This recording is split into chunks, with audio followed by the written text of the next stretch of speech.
Assalamualaikum warahmatullahi wabarakatuh.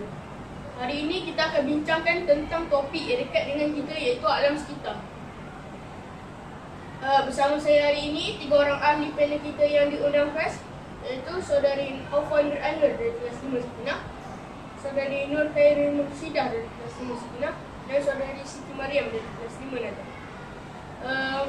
Sebagai mukadimah, bolehkah Saudari Khairi ceritakan sedikit tentang alam sekitar dan kepentingan menjaga alam sekitar? Baik, bismillahirrahmanirrahim. Alam sekitar merupakan anugerah Allah Subhanahu Wa Taala yang sangat berharga. Alam sekitar ialah segala benda hidup dan bukan hidup yang wujud secara semula jadi di atas permukaan bumi atau sebahagian daripadanya. Terdapat macam-macam kepentingan menjaga alam sekitar, seperti sekitar yang bersih, kita mendapat menghirup udara yang segar dan kita merasa sangat selesa. Ia juga boleh menyihatkan tubuh badan kita.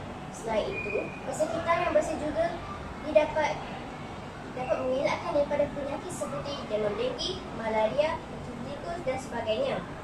Kawan-kawan, tahu tak pada tahun 2016 kes demam denggi ini semakin meningkat dan tidak pernah menurun, malah kian membimbangkan. Kita perlu ambil berat pada kes ini. Oleh itu, menjaga alam sekitar adalah tanggungjawab kepada kita semua, supaya generasi akan datang akan mendapat keindahan, menikmati keindahan yang ada sekarang. Terima kasih Saudari Khairi. Saudari Siti Mariam, ada apa nak tambah ke? Bagi sektor kacungan pula, jika tempat kita atau negara kita bersih dan cantik, kita dengan serta-merta boleh menarik pelancong untuk datang ke tempat kita atau di negara kita. Dan ia juga boleh menjana pendapatan ekonomi masyarakat setempat. Terima kasih Saudari Siti Mariam. Saudari Aufa, adakah kamu setuju dengan pendapat Saudari Siti Mariam tadi? Saya setuju dengan kedua-dua pendapat sahabat saya tadi dan saya sedar bahawa alam sekitar ini amat dapat terjadi. Terima kasih Saudari Aufa. Kita ke ahli panel kita yang kedua, Saudari Aufa Nur Anwar. Boleh cerita sedikit tentang punca-punca pencemaran alam sekitar? Baik, terima kasih.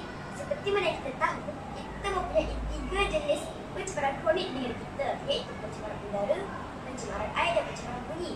Pencemaran udara terjadi apabila pembakaran secara terbuka dihasilkan ataupun terlalu banyak gas karbon dioksida yang dibebaskan ke udara daripada asap kilang, asap kenderaan dan lain-lain.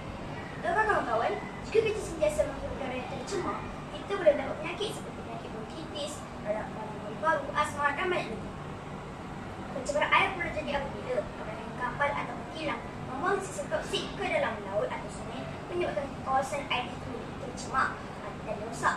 Apabila kawasan di situ menjadi tercemar ataupun rosak, kehidupan di situ pastinya akan mati dan kita juga tidak akan makan kerana setengah besar daripada kita punya sumber makanan yang ada pada laut.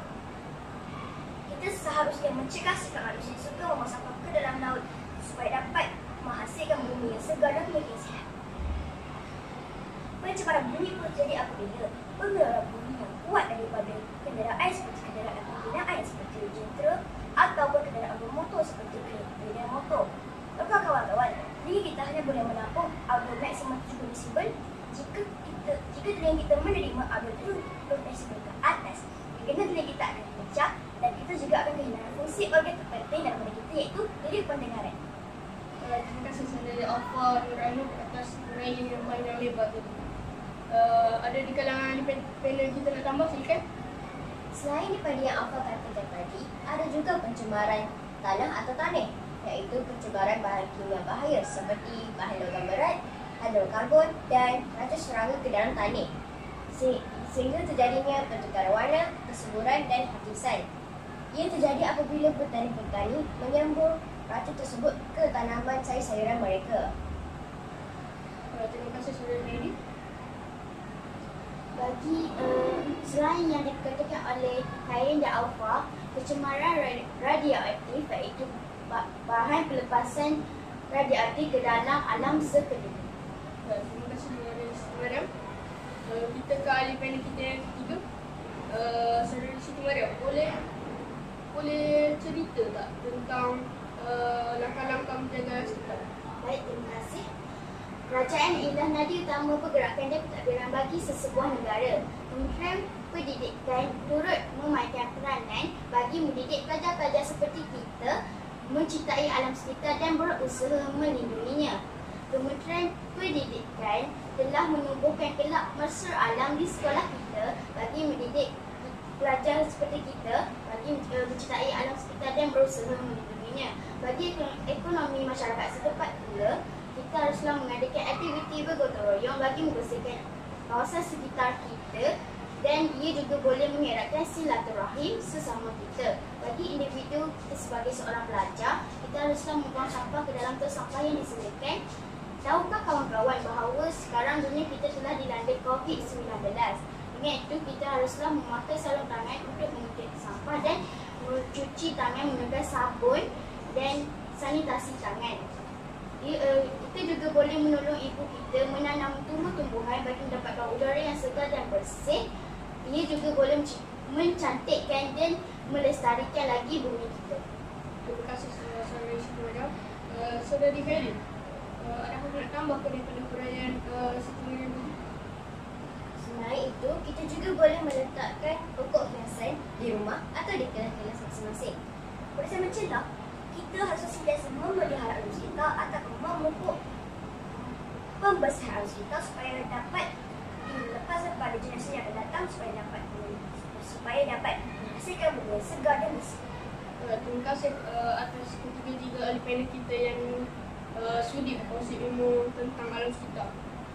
InsyaAllah jika diizinkan Allah, kita bertemu lagi di dalam forum lain pula. Saya akhiri dengan dua rangkap pantun. Pergi ke kedai membeli bunga, bunga dibeli cantik sekali. Alam sekitar perlu dijaga agar hidup sentiasa harmoni. Jalan-jalan tasik, bila berjalan perlu berhati. Alam dijaga pastikan cantik agar dilihat semua generasi. Baiklah, apa kata kita dengar resensi daripada saudari Afan Rahim? Silakan. Baik. Assalamualaikum warahmatullahi wabarakatuh. Saya Afan Rahim Amin. Umur saya 11 tahun dan saya dari kelas 5 Saya dilahirkan pada 21 Mei 2009 di Hospital Tengku Ampun Kawasan. Subjek kemuliaan saya ialah Bahasa Inggeris dan Sains, kerana Bahasa Inggeris adalah antara mata pelajaran yang penting sudah kita untuk belajar di masa hadapan, dan Sains pun adalah antara subjek yang mencabar dan menguji minda masing-masing. Sesi buku hari ini yang saya ceritakan ialah buku Gila Shopping yang dikarang oleh Aimazah dan Hasil Zuad. Buku ini mempunyai 116 muka surat dan diterbitkan oleh Ringwood Studios Sembilan Berhad. Buku ini mengisahkan tentang seorang remaja 15 tahun yang mempunyai keterihan untuk shopping, iaitu Nina Julina. Nina Julina adalah anak seorang bangsawan yang makan datuk. Nina sering ditinggalkan bersendirian di rumahnya. Lalu Datuk Syukri, iaitu ayahnya, memberikan kad kredit untuk menjadi hak perbelanjaan Nina sehari-hari. Setelahnya pulang daripada visit, Datuk Syukri mendapati bahawa Nina tidak menggunakan kad kredit ini dengan betul, malah menggunakan kad kredit dengan boros.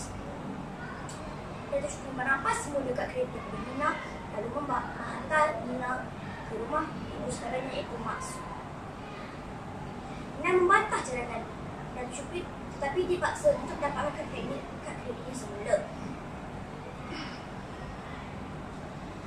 Setelah beberapa minggu di rumah ibu saudaranya, Nina terjumpa dengan jirannya, iaitu Faizal. Dia telah membawanya kepada satu penggembaraan di mana Faizal cuba menghalang Nina daripada melekan nafsunya terhadap shopping.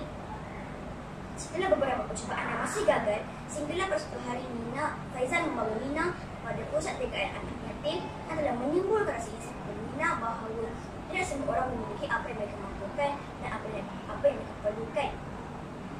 Jadi kawan-kawan, apa yang saya belajar dari buku ini ialah kita seharusnya sentiasa menabung untuk masa depan.